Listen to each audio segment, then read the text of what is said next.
হজরত ওমর ফারুক রাদিয়াল্লাহু আনহু এর শাসনামলে এক ব্যক্তি তার অন্তঃসত্ত্বা স্ত্রীকে নিয়ে মদিনার উদ্দেশ্যে রওনা হলেন। মদিনার সীমানায় পৌঁছতে পৌঁছতে মাঝরাত হয়ে গেল।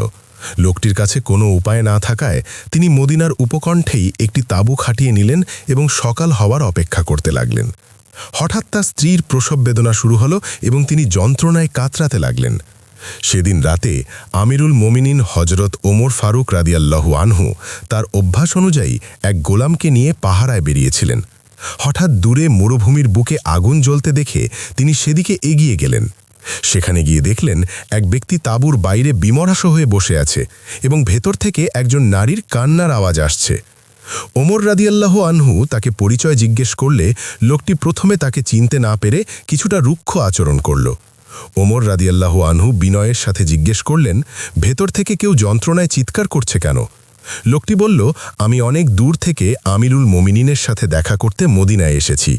রাত বেশি হওয়ায় এখানে তাঁবু গেড়েছি, কিন্তু আমার স্ত্রীর প্রসব বেদনা শুরু হয়েছে এবং সাহায্য করার মতো এখানে কেউ নেই। ওমর রাদিয়াল্লাহু আনহু আর এক মুহূর্ত দেরি না করে দ্রুত নিজ বাড়িতে ছুটলেন। তিনি তার স্ত্রী হজরত উম্মে কুলসুম রাদিয়াল্লাহু আনহাকে বললেন, তুমি কি আল্লাহর কাছ থেকে অনেক বড় সওয়াব নিতে চাও? তিনি রাজি হলে ওমর রাদিয়াল্লাহু আনহু পুরো বিষয়টি বুঝিয়ে বললেন।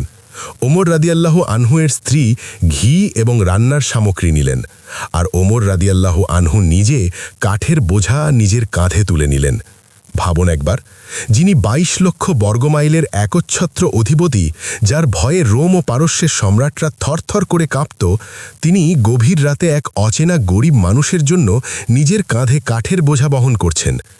তাঁবুতে পৌঁছে ওমর রাদিয়াল্লাহু আনহু এর স্ত্রী ভেতরে গিয়ে প্রসূতি নারীর সেবায় লেগে গেলেন, আর ওমর রাদিয়াল্লাহু আনহু বাইরে আগুনের সামনে বসে আগন্তুকের জন্য রান্না করতে লাগলেন।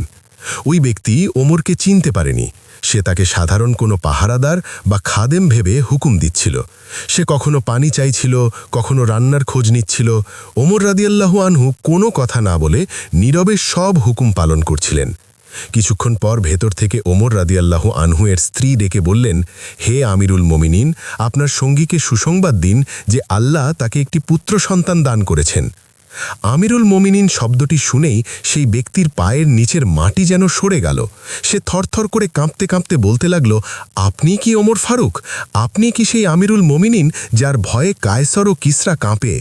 আপনি সেই ওমর যার জন্য রাসূল সাল্লাল্লাহু আলাইহি ওয়াসাল্লাম দোয়া করেছিলেন?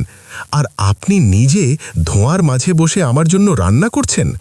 হজরত ওমর রাদিয়াল্লাহু আনহু লোকটিকে জড়িয়ে ধরলেন এবং কাঁদতে কাঁদতে বললেন, ভাই, ঘাবড়ানোর কিছু নেই। তুমি জানো না তুমি কোথায় এসেছ? এটি আমার নবীজির মদিনা। এখানে ধনীদের নয়, বরং গরিবদের অভ্যর্থনা জানানো হয়। এখানে মজদুর আর এতিমরাও মাথা উঁচু করে বাঁচে। হজরত ওমর রাদিয়াল্লাহু আনহু এর এই চরিত্রই হল ইসলামের প্রকৃত সৌন্দর্য। ক্ষমতা যখন আল্লাহর ভয়ের সাথে যুক্ত হয়, তখন একজন শাসক প্রজার সেবকে পরিণত হতে দ্বিধা করেন না। আজকের দুনিয়ার শাসকদের জন্য ওমর ফারুক রাদিয়াল্লাহু আনহু এক চিরন্তন আদর্শ। সূত্র কানজুল উম্মাল।